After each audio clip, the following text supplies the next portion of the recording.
All right, everyone, it is 10 o'clock, so we're going to keep on moving with our next presentation. Our next category up was for overcoming non-academic barriers. We had a couple great submissions for this.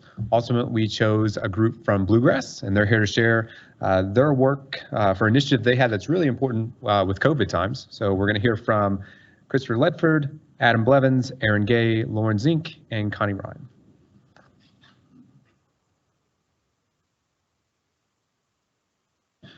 Good morning, everyone. Thank you for having me here. Just a quick side note, please bear with me. My voice is not holding up too well. It's allergies, it is not COVID, so just so you know. But that's one of the things we want to start with and talking about. When we think about what has taken place over the past couple of years, we know it's very clear the impact that it has had on us as staff members, faculty members, but also especially our students as they deal with the different things that take place.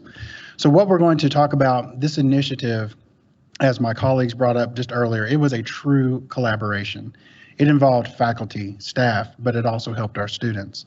It took a lot of effort, a lot of work, also a lot of time, but in the end, we're going to show you that the benefit way outweighed all the work that went into it. So just a quick show of hands, how many are tired of the words pandemic and COVID-19? I'm the first to raise my hand. I'm sick and tired of it. Hopefully we are on the back end of it. But what we want to keep in mind is that sometimes during the darkest times of human history, we find out good things about ourselves. And we realize there are still good things in each and every one of us that we can do and that we can still have an impact. Now, again, it affected each and every one of us in so many different ways.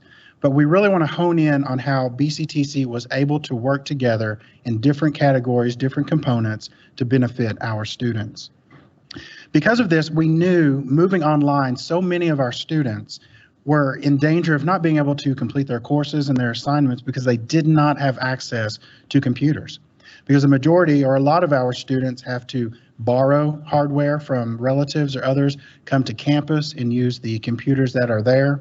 So our Information Technology Services Department came up with what would be called the Student Distribution and Surplus of Computers.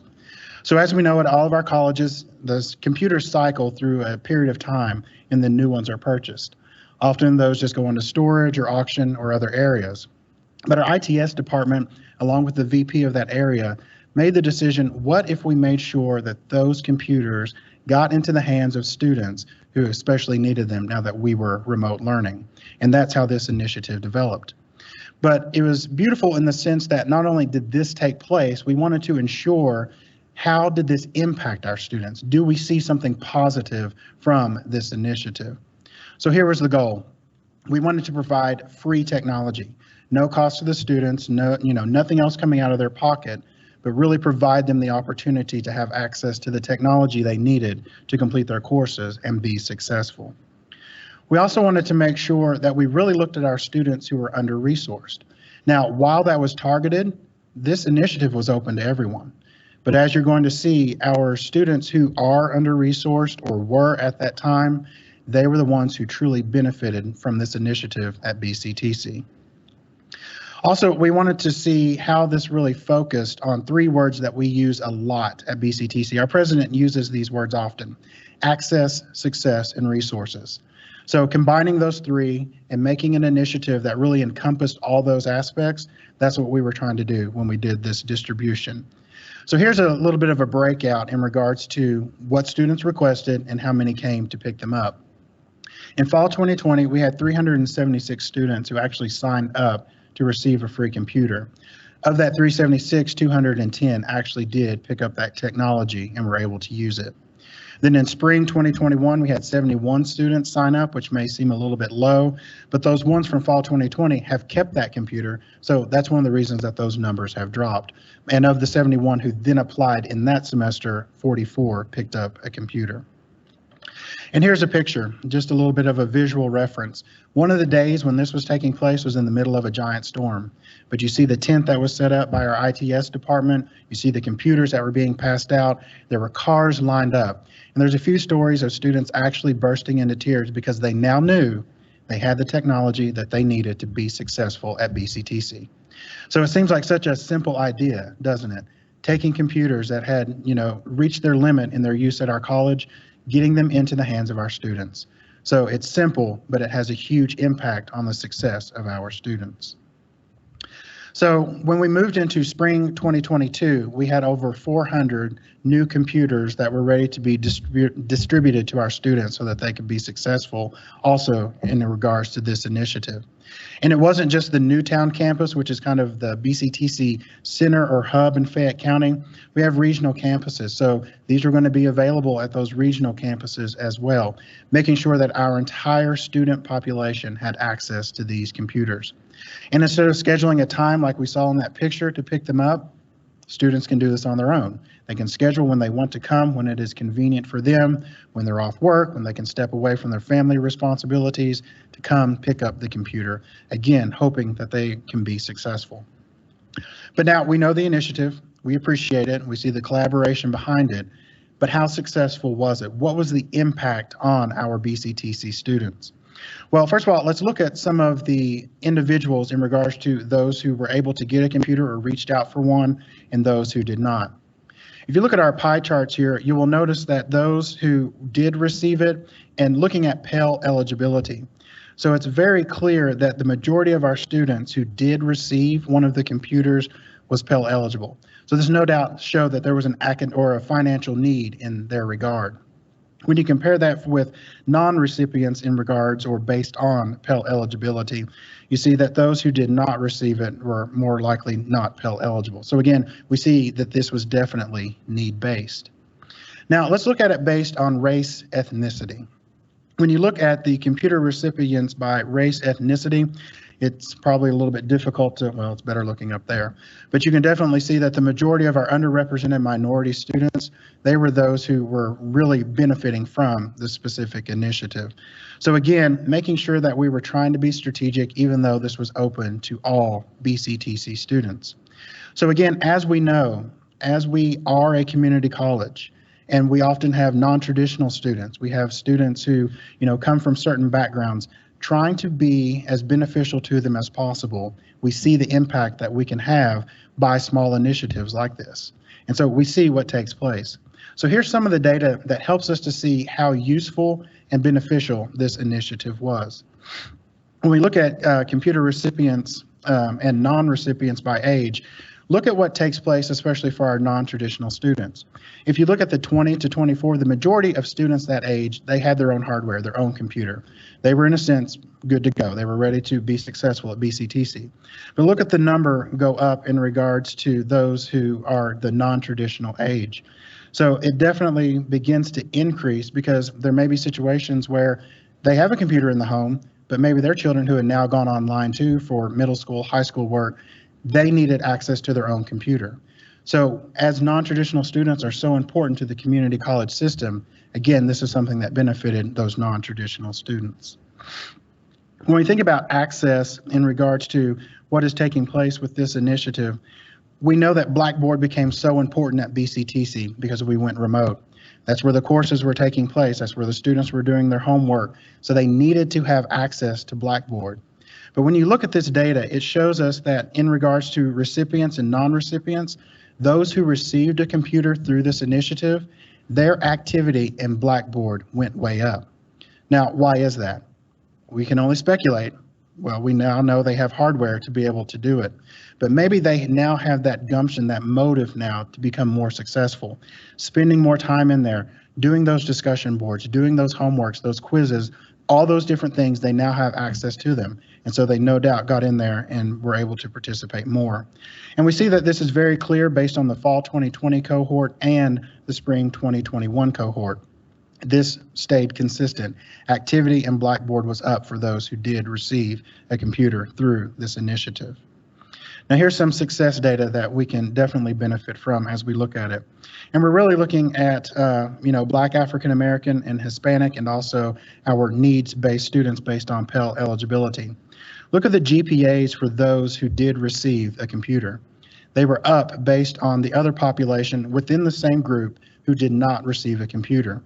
And in many cases, that change there in GPA could easily be the difference between being successful in a course with a C, B, or A, or possibly having something to do with SAP appeals and things that take place from that regard.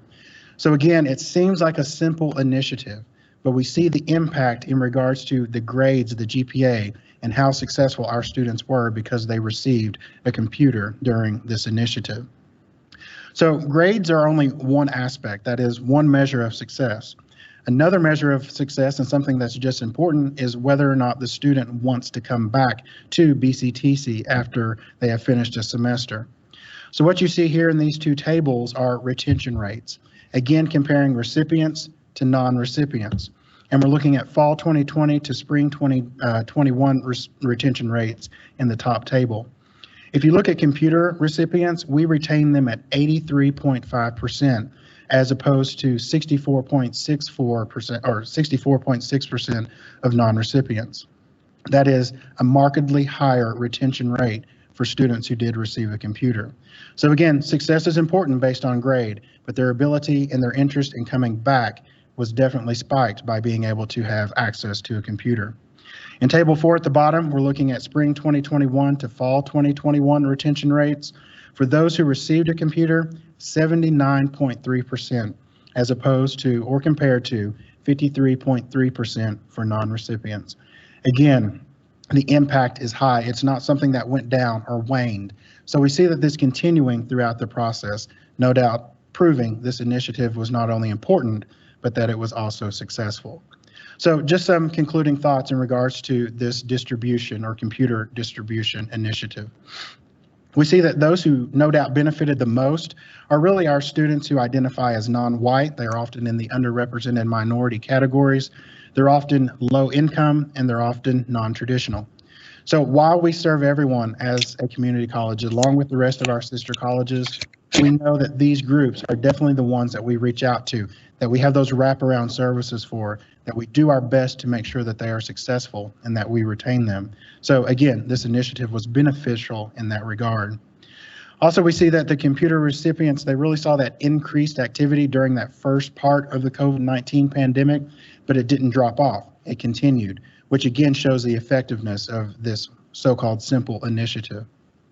And again, those who received the computer, look at that GPA average. They were 0.25 higher than those who did not. Again, that could quickly and easily be the difference between success and failure at the community college level. But also that retention rate of 20 to 26% higher than those who did not receive a computer. So again, I've used the term several times now, simple initiative. It sounded easy. Give hardware, give computers to our students. But look at what that impact had in their ability to be successful in higher ed. So we were fortunate enough to present this at the Board of Regents here a few months ago, and this was something that they're looking at taking throughout the system, making sure that our students have access to technology. We never know what's going to happen. The pandemic taught us a lot. We have to pivot on a dime, and so it's important to be ready and what things like this can do for the success of our students here at the KCTCS system.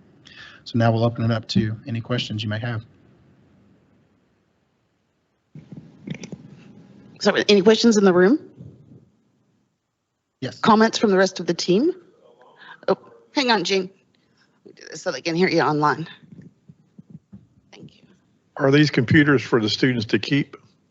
So we'll let Connie Ryan answer that. She's our informational technology service representative that's here. Yes, they take them, they get them. They get the hard drive, the computer itself, monitor, keyboard, mouse, all the cables except for an Ethernet, and theirs free and clear. They sign off that on a gifting agreement, and they take them and go.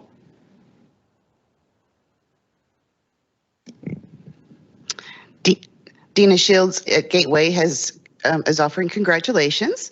A wonderful example of meeting students where they are and removing barriers to education. So congratulations from her. Well. Questions just come in from Tracy Sword at Henderson.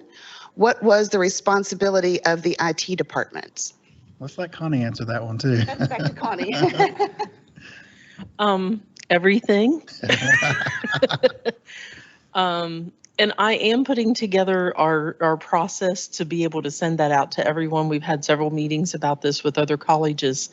So the IT department does everything from gathering the computers. These are computers that would have been surplus out of our labs. We clean them up, prep them, get them ready to go. Then we create a form for the students to sign up.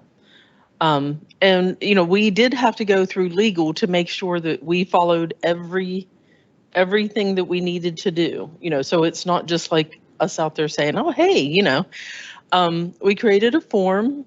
The first time we did 19 distributions that first fall. And that storm that you saw was that hurricane that came through. It was interesting. It was some interesting days. But then we actually, for the second sign up, we created a bookings so that the students could sign up for dates and times that they could come. We also learned a lot about where to distribute.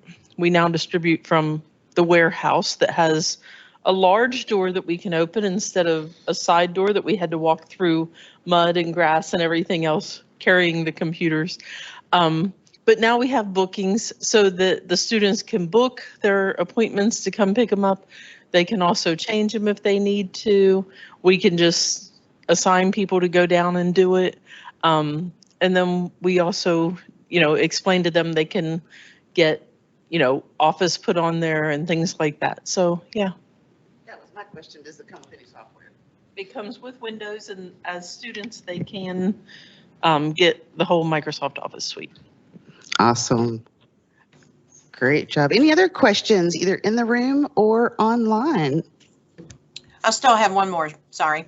I guess. Go ahead, Tracy. What is the responsibility for the IT department when students have problems with these machines? Are they bringing them back to the IT department saying, I can't get my monitor to work? I mean, is it once we hand it off, are you kind of complete?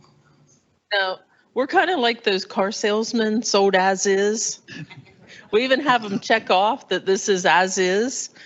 And we really have not had, like, we had one we've had a couple that said their monitors didn't work. We just exchanged them. We've had a couple that couldn't figure out how to plug them in. So that might be our next step, is like a diagram to like plug this cord into this spot, you know. But we make it very clear that there is no technical support on these. And we really haven't had any calls about them because we check them before they go out.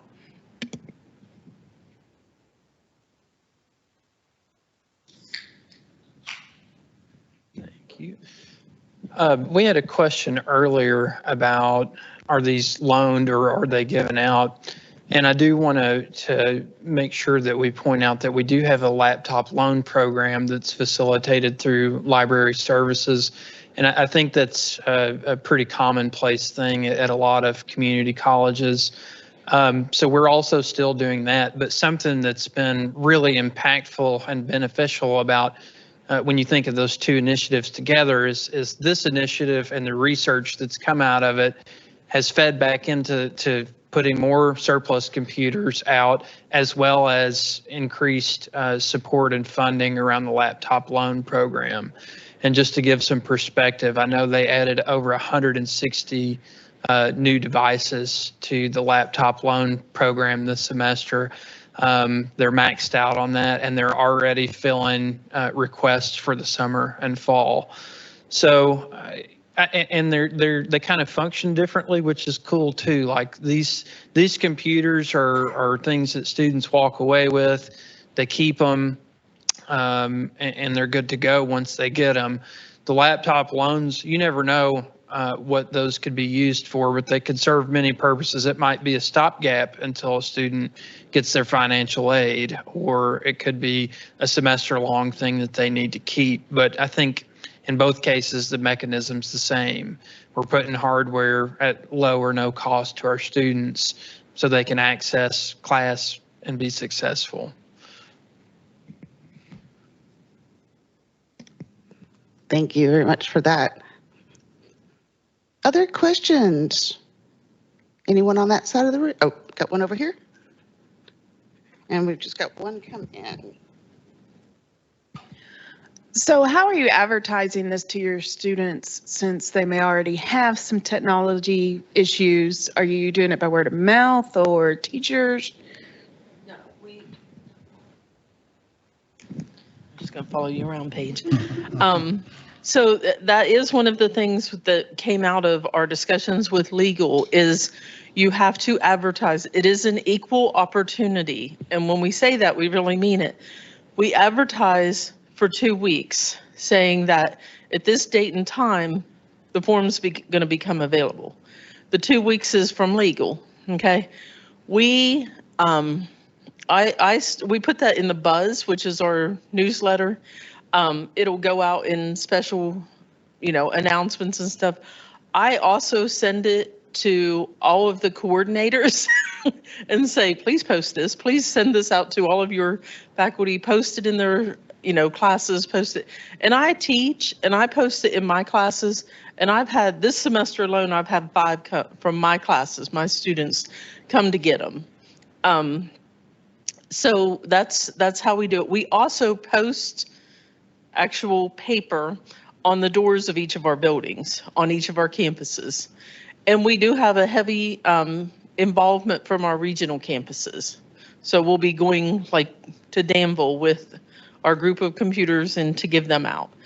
The other thing I wanted to mention, following up on Chris's note about the laptop loaners, is the loaners are great, but what's interesting is as people are coming to pick up computers, they're like, wow, I have a laptop loaner, but this is mine.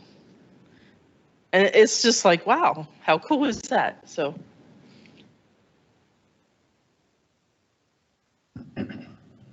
We also promote it with our TRIO programs. We have 2 student support services programs that are designed to target first generation low income students. So just making sure that they get the information and they have that educational advisor who says, hey, Connie, do you need a computer? So really just emphasizing the access. They don't get any preferential access, but just really having that person saying, hey, you want to make sure if you need this that you sign up for it. And the other thing I will say is that while we encourage, we don't sign people up. Even if they call, like yesterday I had somebody call and say, can you just sign? No, but here's a computer, I'll walk you through how to do it. The other thing is that while we consider these surplus computers because they are old technology for us, the ones we're giving out right now are from our robotics classes. Okay, so they aren't at the bottom of the spectrum. I'll put it that way.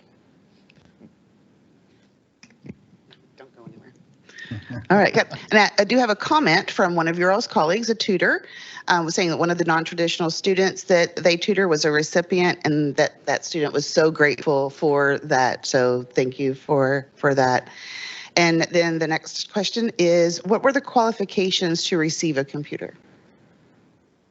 Have to be Full-time, part-time student? You have to be a student at Bluegrass Community and Technical College in good financial standing. And you got to sign up.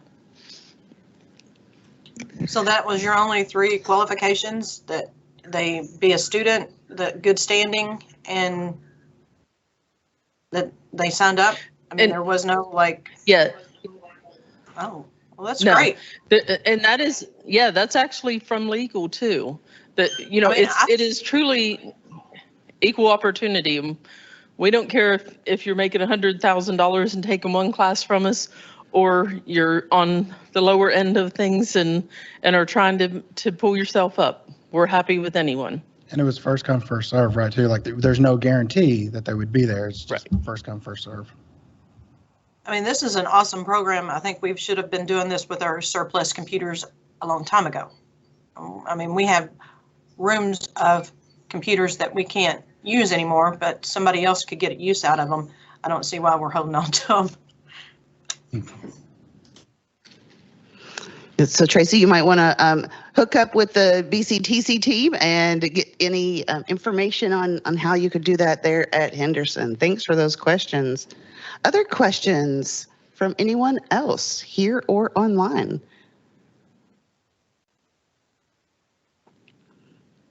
All right, well, we will start the next session in about 6 minutes.